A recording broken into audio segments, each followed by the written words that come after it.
So I've really listened to you help people fine-tune. Sometimes people will say, I'm happy 95% of the time, and you'll be like, not even close. I feel like as I do this work, I get more and more in touch with what I actually feel. Good. You know, I kind of can fool myself, and then I'll see what's happening, and I go, oh. Well, it's all right. Manifestations are wonderful. Yeah. Because there are two ways of knowing how you're doing with your gap. There are two ways of knowing how in sync you are with all that you've become and all that you want, or how out of sync you are.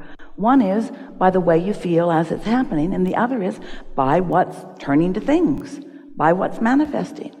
If unwanted things are manifesting, you've got your attention on those kinds of unwanted things. And that unwanted thing that is manifesting right now, when you look at it, gives you an emotion that you should be able to recognize as a pretty familiar emotion.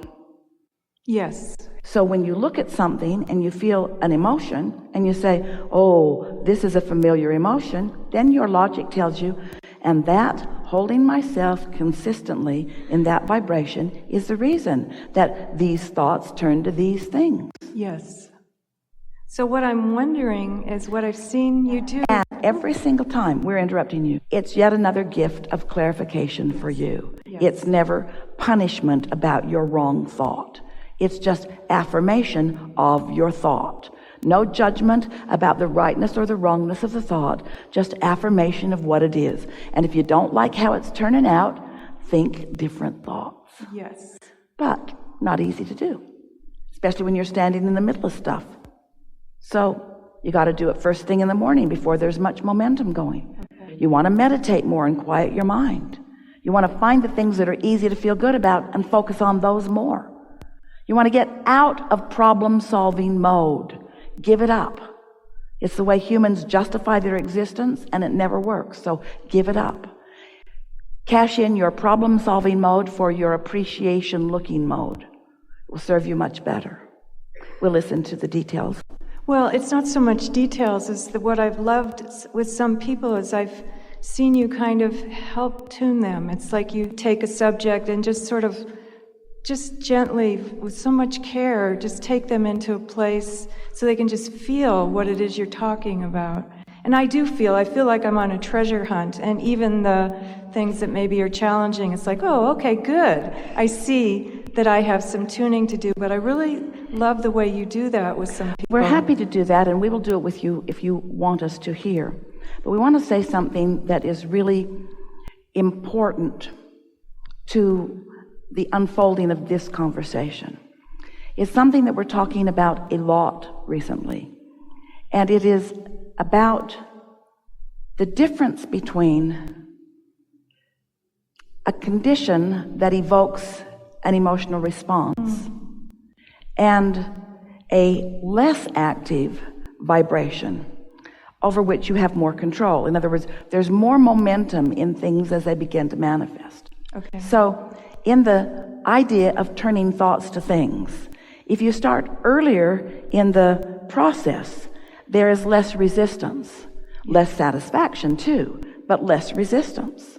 You see what we're getting at? I do, yes. So sometimes, all the time, people would say, well, if that were different, I would feel a lot better. If that person were different, then I would feel a lot better. And we don't question that. We know. We agree that if you were looking at something different, Esther has a friend that says, if that person were just different, he'd be perfect. And so we understand that the condition is something that gets your attention. And so what conditional love is, need to modify those conditions so that when I look at them, I have a knee-jerk response that feels good to me. Unconditional love is, never mind the condition, let's back up from the condition and find the essence of it that has less momentum, that's easier for me to find alignment. Yes. So, in the progress of vibration turning to thoughts, turning to rendezvous, turning to experiences, turning to things, in that process of evolution, in the evolution of becoming, over here where the emotion is, where the thoughts just start flowing and the emotion follows instantly. We want to call that an unconditioned, just for a little while, because there's no condition. It's just an idea, and it's just an emotion about an idea. And all of you, whether you're creating relationships or financial empires, most of it is done before the first brick is laid or before the first words are exchanged, because this vibrational reality is created and all of the power happens. And then when you start getting involved in it, that's when you start messing it up by giving your attention to the details that you don't like, you see. So if you could stay in the unconditional, more emotional, and we want to for a while call the emotional state the unconditional state.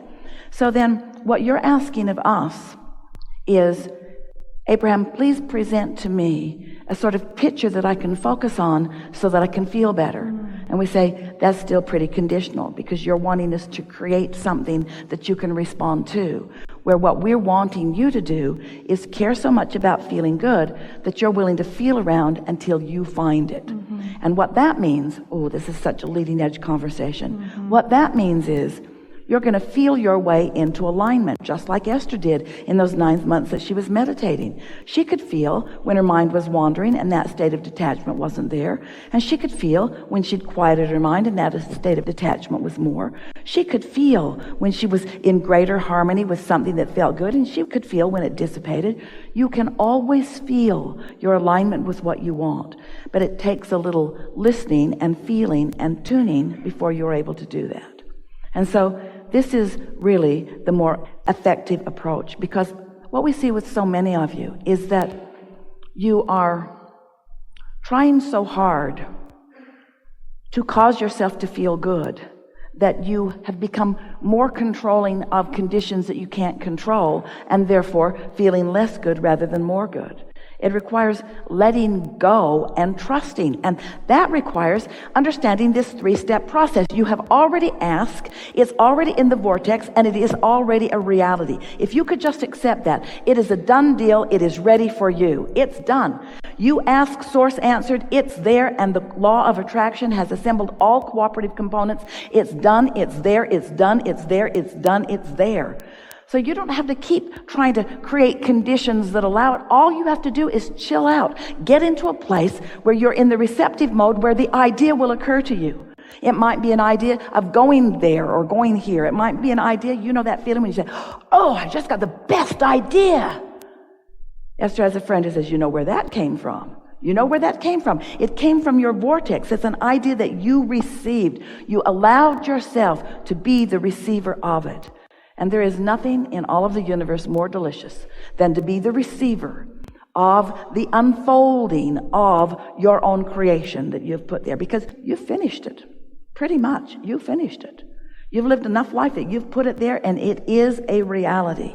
It's an unconditioned. It's an unconditioned. You got to start getting excited about the unconditioned. So if somebody said, what are you going to do today? Esther's begun to say, oh, it's mostly going to be a day of quiet contemplation. And they say, really? Because that's not what they see when they watch Esther. She's rarely still. She's hardly ever quiet. But she is contemplating. In other words, she wants to tune in and she wants to follow her nose. She wants to, interesting. She wants to follow that feeling. So when an idea comes, I think I'll call this person. I think I'll text this person. I think I'll go here. I think I'll do this. Those feelings and thoughts that come are guidance, because this is always for sure.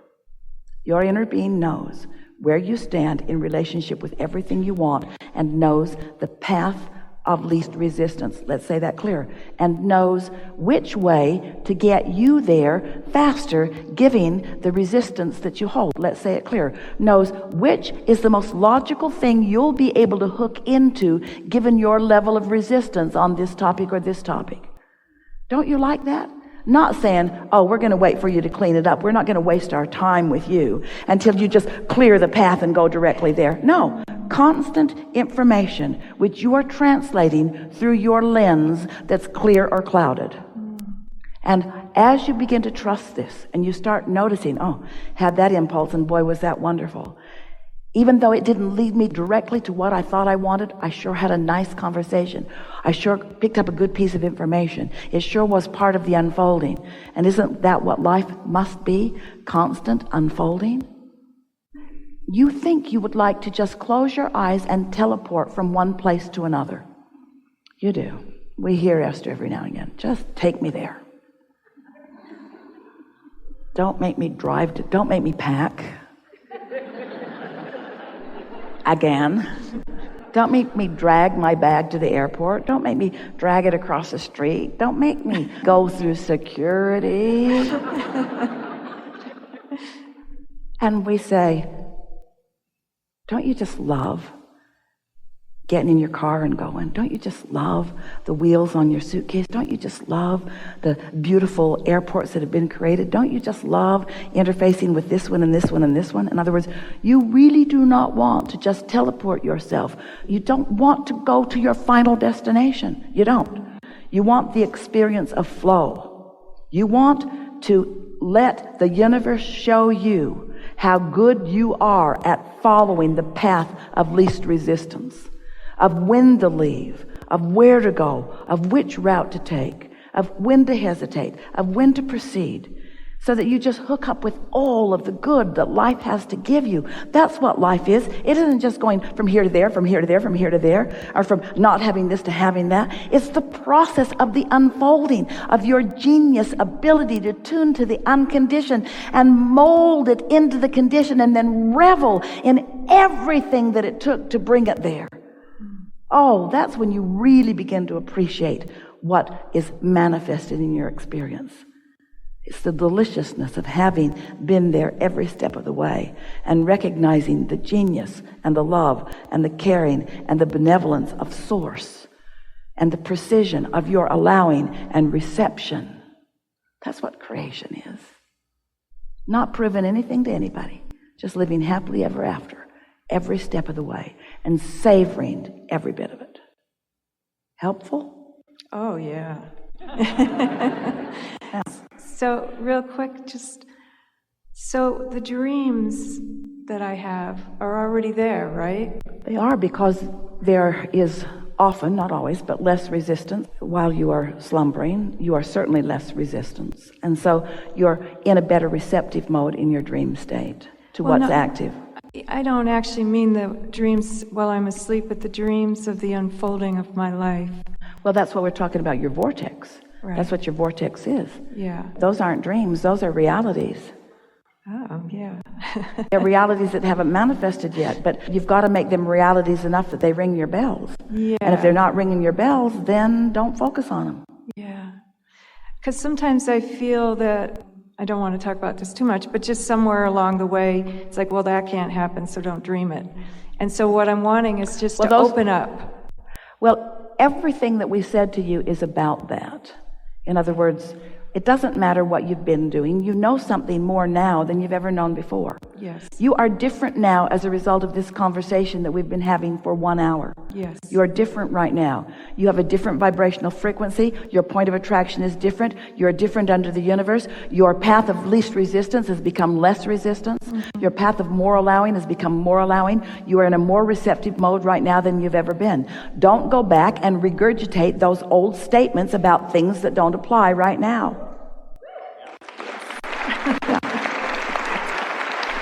This is a good time for a segment of refreshment.